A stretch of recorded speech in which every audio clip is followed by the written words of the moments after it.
good morning and welcome. I want to thank all of you for coming this morning to hear stories about Malawi from our visiting scholar this week, Masanko Banda.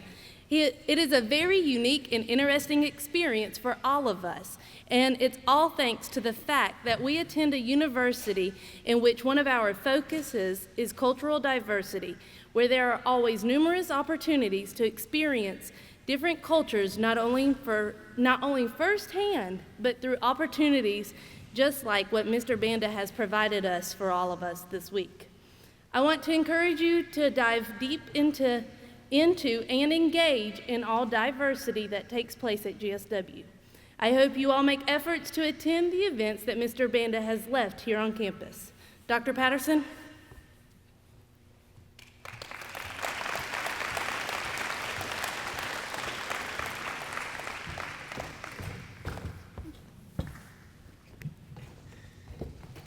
Thank you, Samantha. I'm Charles Patterson, the interim president of Georgia Southwestern State University. And like many of you, when I came to Georgia Southwestern 10 months ago, I too was exposed to this thing called Windows to the World. And the Windows to the World is, just as it's entitled, it's meant to be transparent. It's meant to be two-way, if you will. It's meant for us, this university community, to look out onto the world. And it's also meant for us to be able to bring the world to us. And that's meaningful, because if we didn't bring guests like our artists in residence to campus, we would not be able to expose our university community and the community of America, Sumter County, and our surrounding communities to different perspectives that are out there in the world. If you look at the theme, the title of our artist in residence, the title of his residency, Creating Community Through Arts and Culture. That's very meaningful for the vision of this university, creating community through arts and culture, because it's the university and the community together that strengthen this area. It's that tie that helps you as residents of our community and as residents of our university to be exposed to different cultures. First of all, I'd like to thank Dr. Sarah Spear, director of our international programs, for really the yeoman's work that she has done in helping to support Windows to the World and to host our artists in residence. I'd also like to thank America's Sumter County High Schools, the Furlough Charter School, Southland Academy, the America's Sumter Arts Council, the Student Government Association, and our many individual donors that helped make this opportunity possible. Thank you very much for being here today, and look forward to our performance.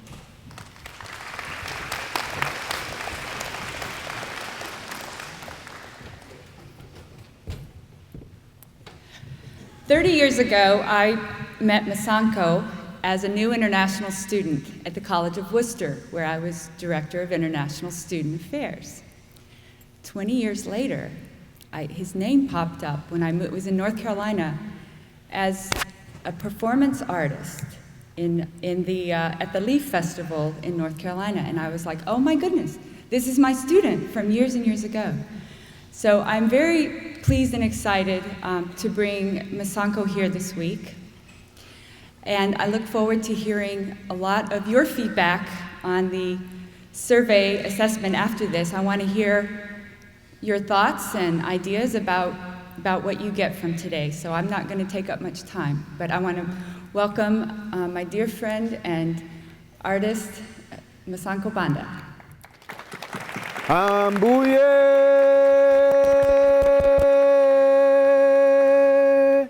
ambuye, ambuye, ambuye, ambuye, ambuye, ambuye, ambuye,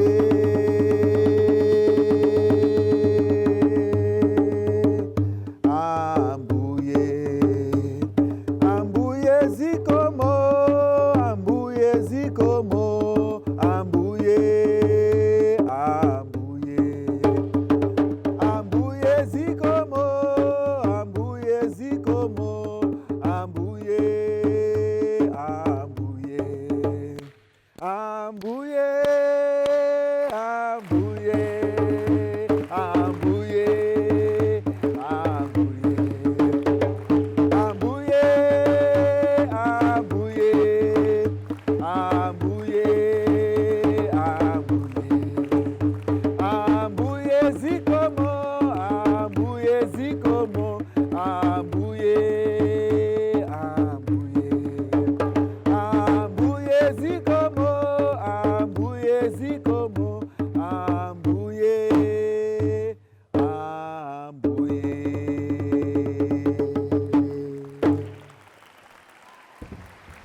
Good morning, GSW. Mulibwanji. You say, Tiribwino, which means we are well. Mulibwanji is Chichewa for how are you. Tiribwino is Chichewa for we are well. So, Mulibwanji. Oh, you don't sound okay. Mulibwanji. Zikomo kwambiri. As you heard, I am Masanko, and in a minute I'll tell you a little bit more about my name. I am from Malawi, and as you can see, Malawi is called the warm heart of Africa. Because if you came to Malawi, we would welcome you, we would sing with you, dance with you, and really show you a wonderful, good time. Malawi is a beautiful country, and I will tell you a little bit more about Malawi as we go along. But as you can see, I'm just going to take the first few minutes of this presentation to kind of situate you as to where Malawi is and tell you a little bit about my country and show you some pictures so that at least you can be situated and understand where the Malawian culture comes from. Malawi is right there in Central Africa. Sometimes they say Southern Africa, but it's in Central Africa because it's in the central part of the continent. And as you can see there, right in the middle of that heart, that's where Malawi is. So, I'm going to start with who am I? In Malawi, as in many other African countries, when a child is born, they are given their name based on something that is happening at the time of their birth. Their name is symbolical to the event that is happening. It could be in the household, it could be in the village or the town if you grew up in a town, or it could be in the whole country. So I was born on the first anniversary of Malawi's first elections. When we came out of colonialism, we were a British colony, and began the process towards independence, the first thing that had to happen was Malawians forming their own government through parliament. So I was born on the first anniversary of Malawi's first elections, so I was given the name Masanko, which means to choose. My middle name, Kamsisi, means a small root. I was born at a time when we as Malawians were beginning this journey, taking small steps towards freedom. So because I was born at that time, I was given the name Kamsisi as my middle name. Banda, which is a very common name in Malawi and in some parts of Africa, like Zambia, means a group of people. So the symbology of my name is the sentence that I have there. If you look at my name from left to right, choosing new beginnings for groups of people, seeking freedom, seeking adventure, seeking understanding, fill in the blank.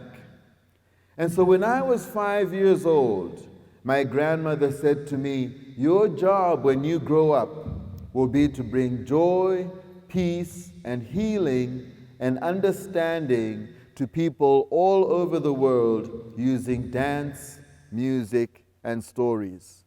So I was given my job, essentially, when I was 5 years old. And all I had to do was to grow into it and do the job that I had been given. Now, if I wanted, I could have chosen not to, and become a pilot or become an engineer. But I thought, hey, singing, dancing, sharing stories around the world, I can do that. And so for the past 25 years, that is what I have been doing all around the world, as is designated by my name.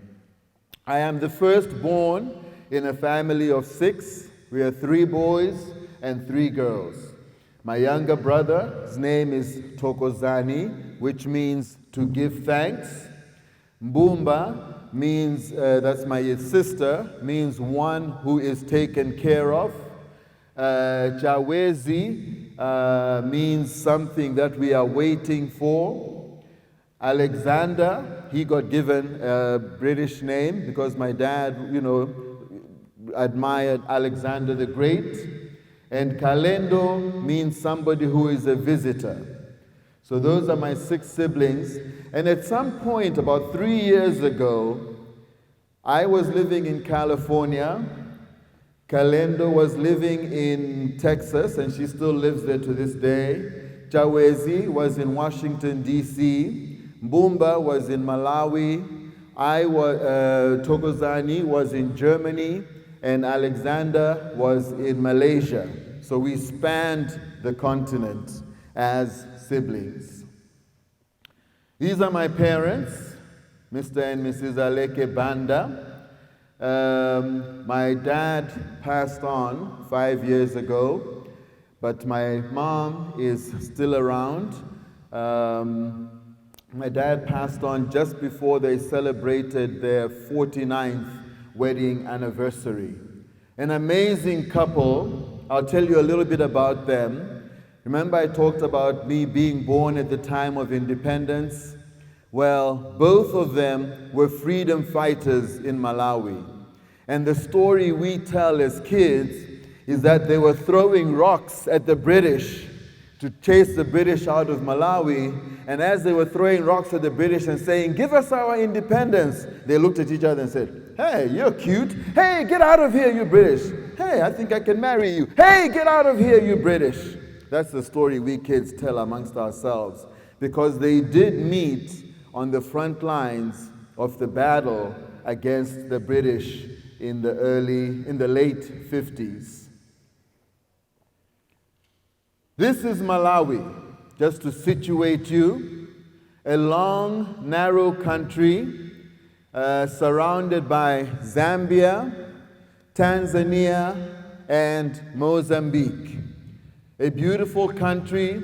We are inland. The Indian Ocean is somewhere where I'm waving my hand over here.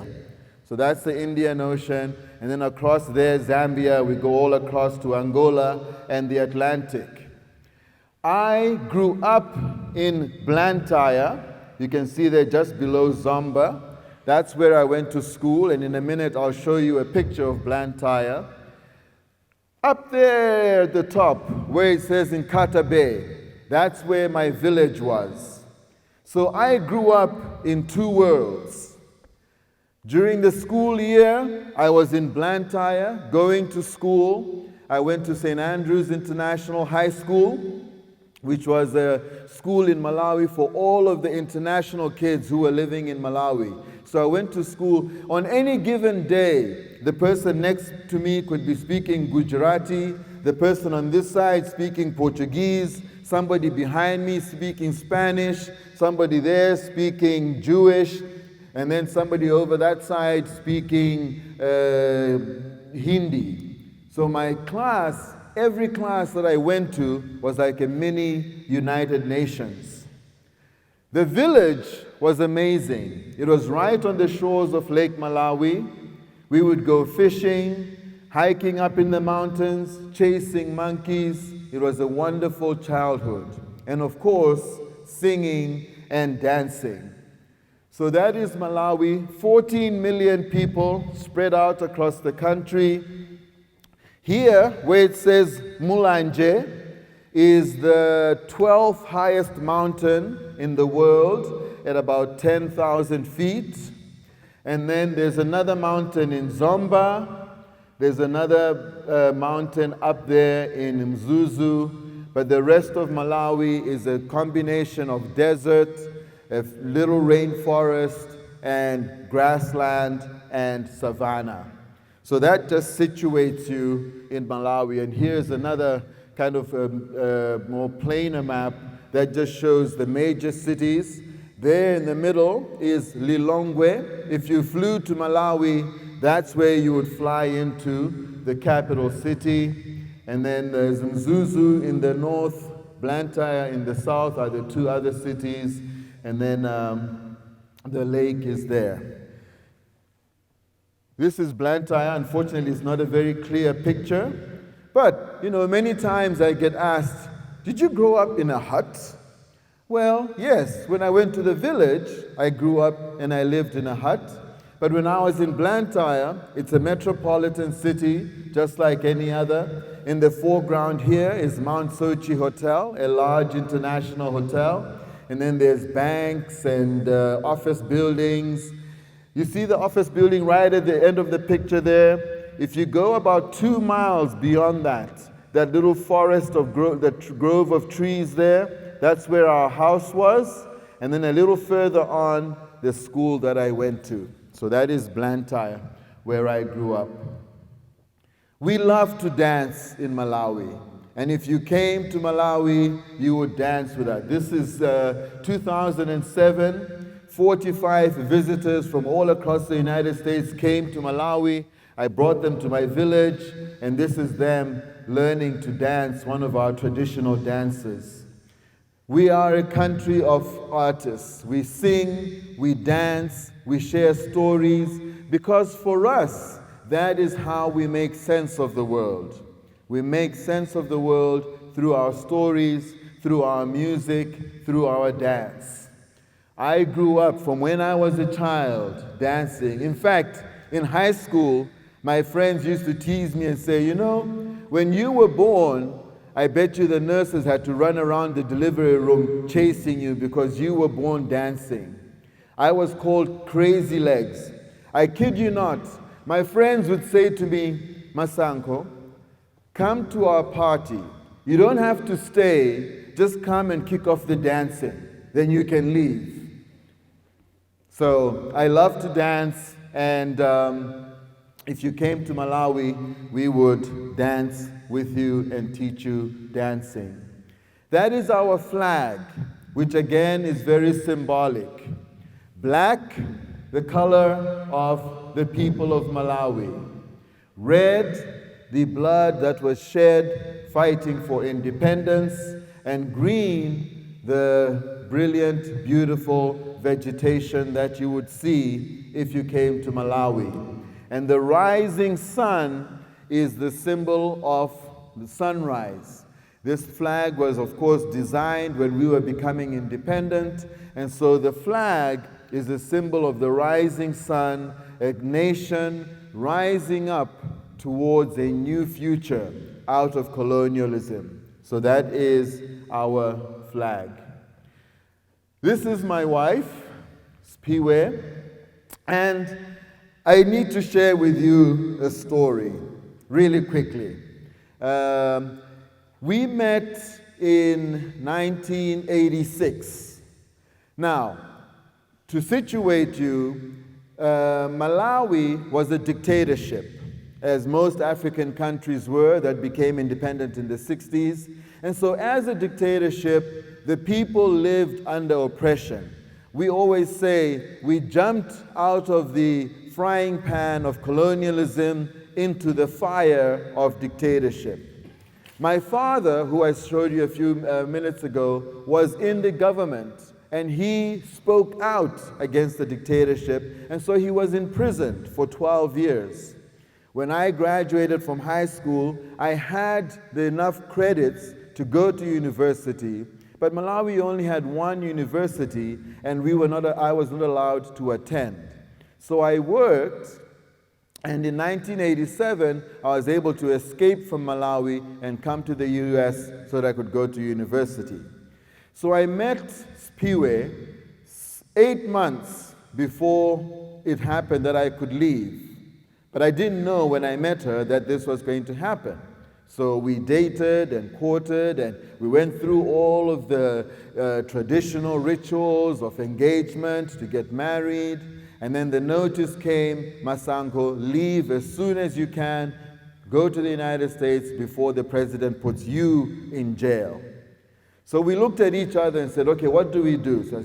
So we decided, okay, I was going to leave, come to the United States, and she would follow, and we would get married. Well, as can happen, somewhere along the line, things went wrong, and we broke up. I was upset. I did not really understand why, but anyway, we broke up. And we really didn't communicate from 1988. The next time I spoke with her was in 1996, when I was able to go back home after my father was released.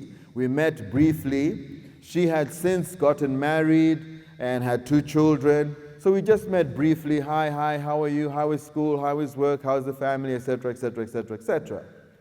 1996, again, we didn't stay in touch up until 2010. When my dad passed away, I went home for the funeral.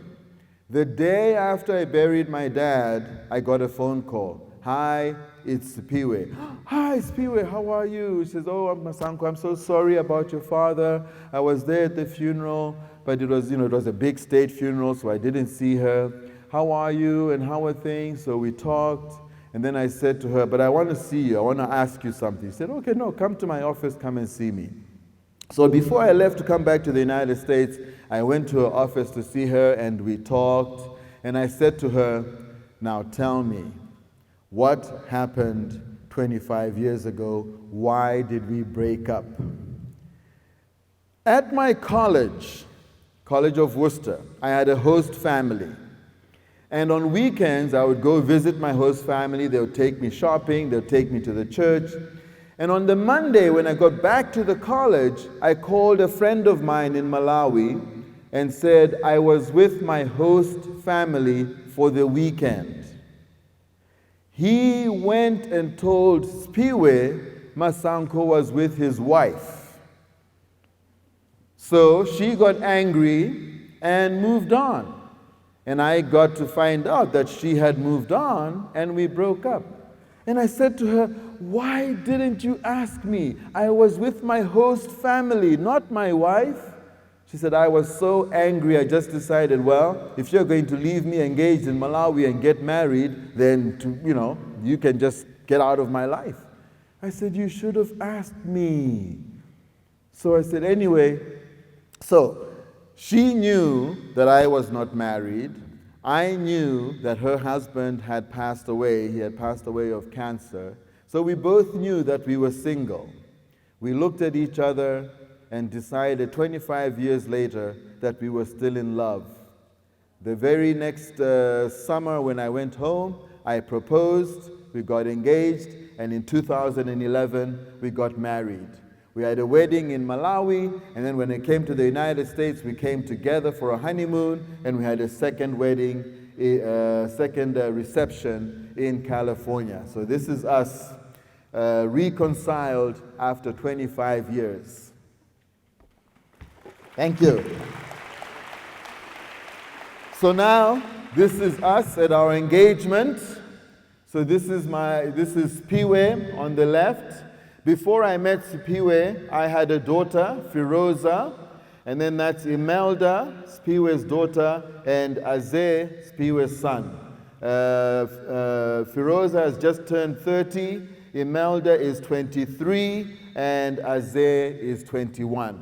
So this is us at our engagement. This is the view from my village, Kondi, when I'm sitting on my mom's cottage. Lake Malawi, beautiful view. I wake up to this every day. The people who come from the village, they come there, they go out in their canoes and fish. A wonderful life. And in addition to dancing and singing, if you came to Malawi, this is some of what you would see. Giraffe, elephant, zebra, lion, buffalo, cheetah, rhino. We have all of that game. We have crocodiles, pythons, and a lot of other game. So to conclude, just giving you a picture, come to Malawi. Come and we will dance with you. That is Christina, who came to Malawi in 2014. She brought a whole part of a yoga studio, dancing with the women in my village. So I will keep that picture up there. And I want to share with you a story. You see, as I said, I grew up being influenced by my elders. My parents, who I showed you the picture back there, my grandparents, uncles, and aunts. There was always somebody who was telling me a story. Stories shaped our lives as children. Stories allowed us to understand our heritage, allowed us to know who we were as a people. But stories also built character. And I will share with you this story because this is something that happened to me and has, in a sense, molded who I am as a man. When I was 9 years old, one of the things that, how many of you are soccer players? Any soccer players in the house? All right, quite a few soccer players, so you guys will relate. When I was 9 years old, one of the things that we loved to do was to play soccer. We would come home from school and kick around the ball until it got dark, and then go home, do homework, have dinner, and then go to bed. And whoever showed up, whether it was 6 people, 8 people, we would find a corner of the garden and we would play. On this one day, my cousin happened to be visiting.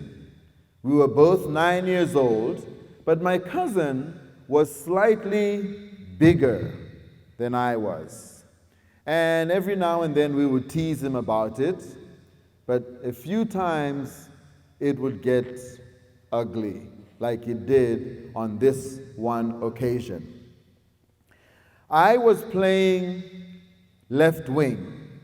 Now, for those of you who are not soccer players, left wing has got nothing to do with Kentucky Fried Chicken. Left wing is the position on the soccer field of the player who takes the ball up the field and passes it to the center forward who scores. So I was playing left wing, my cousin was playing right fullback. Now, right fullback, again, is not the person who runs with the ball. Right fullback stops the left wing from passing the ball, just giving you the football terminology. So, I got the ball, I ran up the field, beat a few players, beat my cousin, passed the ball to the center forward, he took a shot and he missed. I got the ball again a few minutes later, did the same thing, passed it to the center forward, he took a shot and again he missed. A third time he missed again, and the fourth time he missed again. Now on the fifth time, I decided I was going to go all the way myself. I was going to take the ball, go into the middle, and shoot. So I gathered my energy at the back of the field, and I began running. I ran. I beat one player. I beat another player. I came to my cousin, and I gave him an open window. You all know what open window is?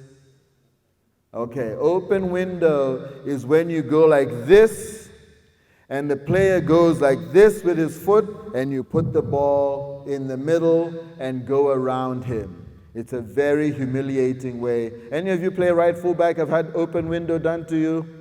It's not nice. So anyway, I went around him, and I was going on my way to score when I felt a kick on my ankle. And I dropped. As I grabbed my ankle, I looked up at him and I said, "Why did you do that, you stupid fatso?" Oops, the teasing had just gotten ugly. He started to cry, to which I added, "Oh, so you are going to be a crybaby, stupid fatso," rubbing salt into the wound. Anyway, we sorted that out. The game ended. Fast forward. That evening, we were having dinner, and my grandmother happened to be visiting. After dinner, my grandmother said, I heard, "Ma sa ko." Now, that is my name. But my grandmother called me Sanko, MK, my child.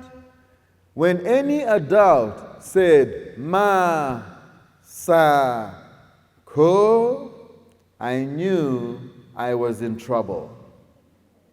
Anyway, I went to her room, sat down, and she said to me, "What happened this afternoon? How was the soccer game?" "Oh, Grandma, the soccer game was really great. I tried to score 5 times, and I passed the ball, and the center forward couldn't score, and I wanted to score myself, and I failed to score as well, but we had a great time." "Oh, you had a great time. Did anything happen in the game?" "Nothing. Nothing happened." "Ma sa ko." "Well, when I went to try to score myself, Nkunka, my cousin, he came and he tried to get the ball and he kicked me. See here, there's a bruise. See here, there's a bruise." "Ah, so he kicked you. Now, when he kicked you, what did you say?" "Nothing." Ma. She didn't even get to sa ko. I spilled it all out. I said, "What did you say?" I said, Suffice to say, I ended up confessing. At which point, she said to me, "Come with me." Now, you all, as far as I can see, except for some of the adults in the room, have grown up in an era where this would not happen to you because your parents would be hauled down to the police. When our parents or grandparents said, "Come with me," it meant let's go outside and pick the stick with which I am going to tar your behind. And then our grandparents became quality control. Nope, too thin. Nope, too brittle. Nope, not big enough. And I thought to myself, when I heard the first ma, sa, ko, I should have passed by my room and gotten some exercise books or textbooks to put in my jeans. Why didn't I do that? Anyway, so come with me. But this time, we stopped by the refrigerator, and she said, "Get some milk." And I thought, oh no, Grandma has discovered that if you take a stick and put it in milk, it stings even more. This is not good. So I took the milk, and we went outside to a clearing where there was no tree. Whew. But then Grandma said to me, "Take the milk and pour it out." Now, even back then, 40 odd years ago, milk was expensive. I looked at Grandma, I looked at the milk. Hey, there's no stick in sight. If Grandma wants me to pour milk into the ground, glug, glug, glug, glug, glug, glug, glug, glug, glug, glug, glug, glug, glug. There goes the milk. Then she said to me, "Now take the milk, put it back in the carton." "Grandma, it's in the ground. It's dirty. I can't do that." And then we got back to, "Yes, my son, You can't take back the words that you said to your cousin this afternoon. Once the words leave your mouth, you cannot put them back. Once you say the words, they cannot be unsaid. This was how we were sometimes taught when I was growing up. This was how we learned life lessons. To this day, when somebody says something to me, even if they say it to make me annoyed and I want to respond, the thought that starts in the back of my head, the words that form in the back of my head, they go through the filter of that milk going into the ground. And by the time they come out different. Once you say the words, you cannot put them back. Mauanga apweteka, ndikawanena, muntu yo sazaiwala. Maya Angelou once said, people will forget what you said. People will forget what you did. But people will never forget how you made them feel. We come from a land of stories. We come from a land of dance. We come from a land of music and drums. Before I forget, come back at 4:30. We're going to move the chairs. The ASHS, which is the high school, the band, they're coming with their djembes and congas and trumpets. So you are all invited. Come back at 4:30. We'll move most of these chairs. We'll have instruments up here. If you have a djembe, or if you have a trumpet, or if you have any kind of musical instrument that you can play by ear, because there's not going to be any music beamed up on the wall. You need to be able to learn it and play it by ear. Bring it. And we're going to make a joyful noise at 4:30 right in here today. So please come back and dance and listen to more stories and sing, because that is who we are. All of the pictures that I showed you of the mountains, of the animals, underlying all that is the Malawian people, who are welcoming, warm, understanding, who love visitors. So, an invitation to come back at 4:30, but also an invitation, one day come to Malawi. Call me and say, I'm coming. I'll pick you up at the airport. We'll go dancing. We'll eat in Sima. We'll eat, you know that show, Fear Factor? Any of you watch Fear Factor? Yeah, some of those things we eat in Malawi. Locusts. Any of you ever had locusts? Flying ants. Any of you had flying ants? But we also have regular food. You know, we have chicken and beef. So you won't starve. But if you are adventurous, you can have some really adventurous food in Malawi. So come to Malawi, come and have some fun. I have no idea where I am time-wise. Can somebody tell me? Oh, okay, so we have 5 minutes. All right, so I want to give you an opportunity. I've been up here kind of talking and sharing with you. But in the last 5 minutes, what questions do you have? Stand up and ask. What questions do you have about Africa, about Malawi? Something that you've always been curious about, and have never asked before and can ask in a group of people.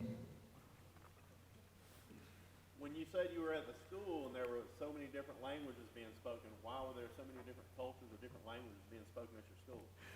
Because Malawi at the time, we had people, we were a British colony, so there were the British there, but as well there were Germans that had come to Malawi. As we were becoming independent, all these people were coming to Malawi to help us with development. So we had Germans, we had Indians, we had Pakistani, people from Pakistan, we had people from Korea, we had people from Japan, we had people from Brazil.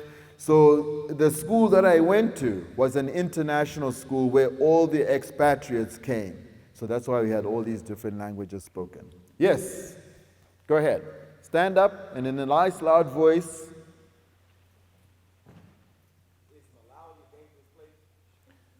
Malawi is one of the safest countries that you can visit. And let me dispel this myth. There are, with now South Sudan, 59 countries in Africa. And I say to you now, without reservation, that you can visit at least 45 of them, if not maybe even 50, and not worry about anything. You see on the news all of the dangerous things that happen.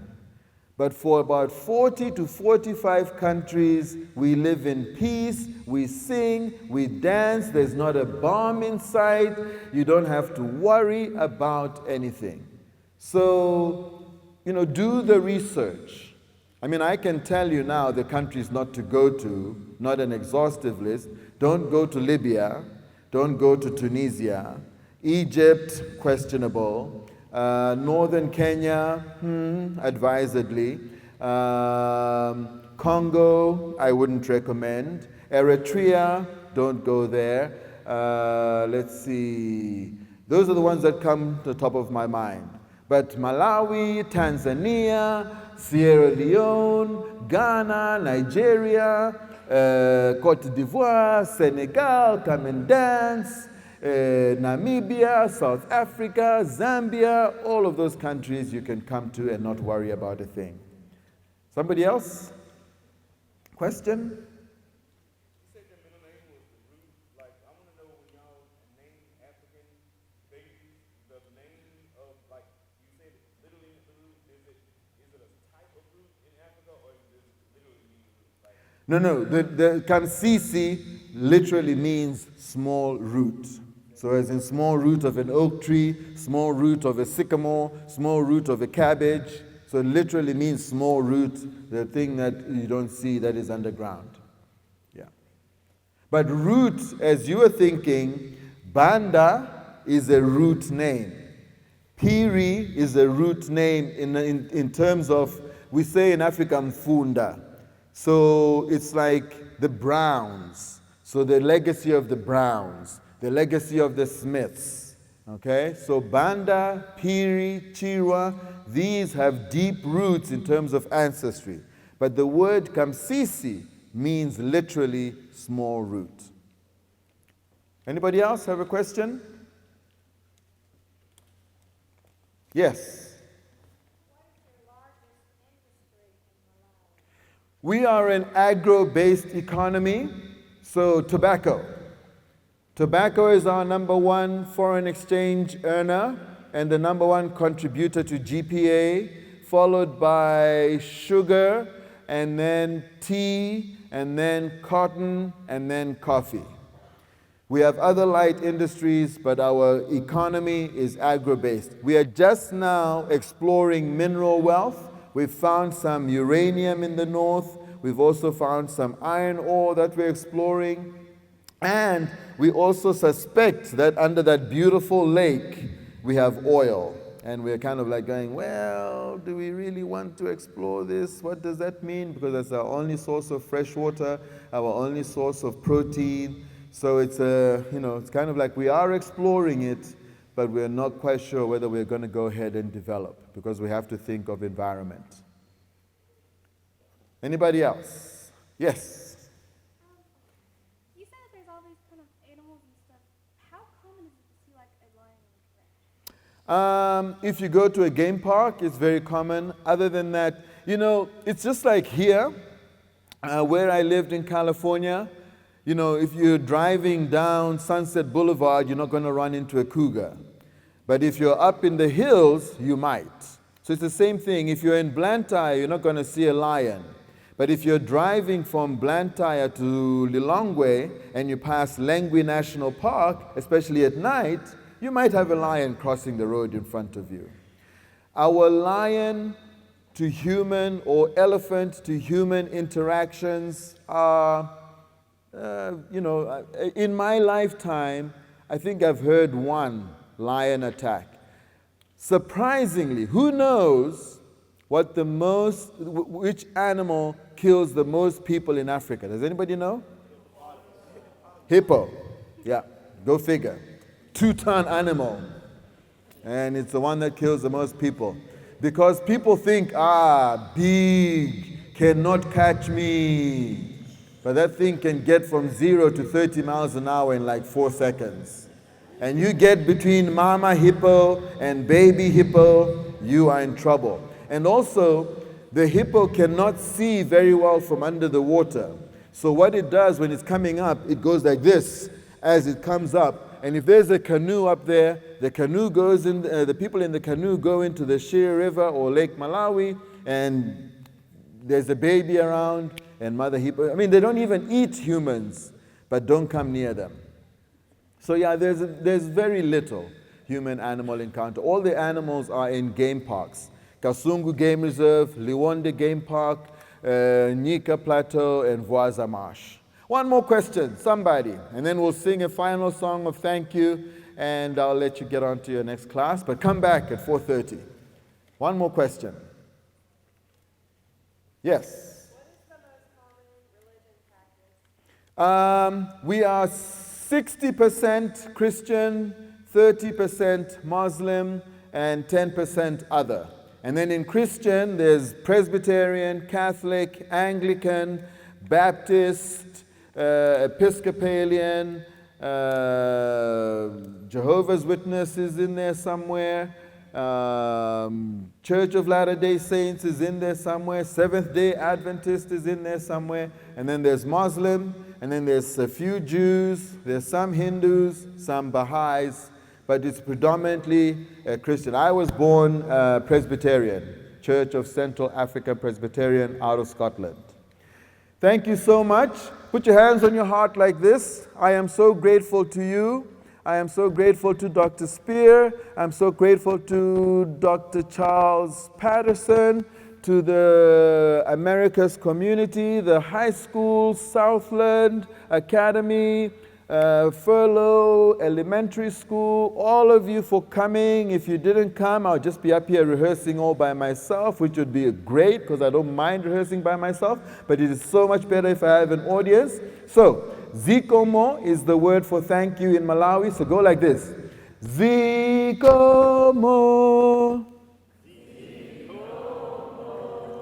Zikomo.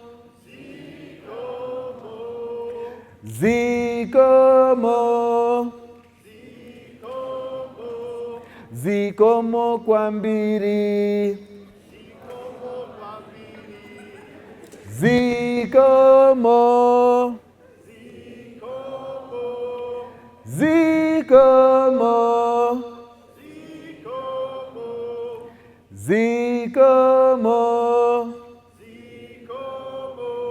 Zikomo kwambiri. Thank you so much. Have a great day and come back. Thank you.